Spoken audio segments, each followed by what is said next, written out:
Sabi ko, putang ina ninyo. Putang ina kayo lahat yan. Uuwi ako bukas sa Manila. Pag walang tubig, maglinya kayo, pagsasampalin ko kayo. Hindi, bakit hindi nyo kaya? Subukan natin. Putang ina ka, hindi ka nakikinig. I will kill you. Sa awa ng Diyos, wala pa akong pinatay na isa.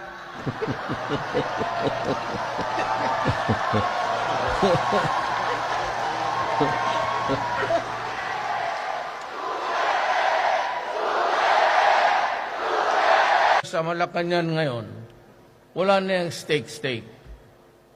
Doon, basta niyaya kita, isang ulam, isang sabaw, isang kanin.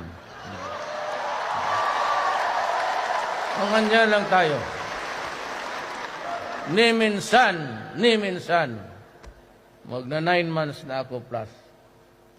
Ni minsan, magtanong kayo, ni hindi ako pumirma ng allowance. Kaya, ang aking sweldo is 130,000. Dalawa ang pamilya.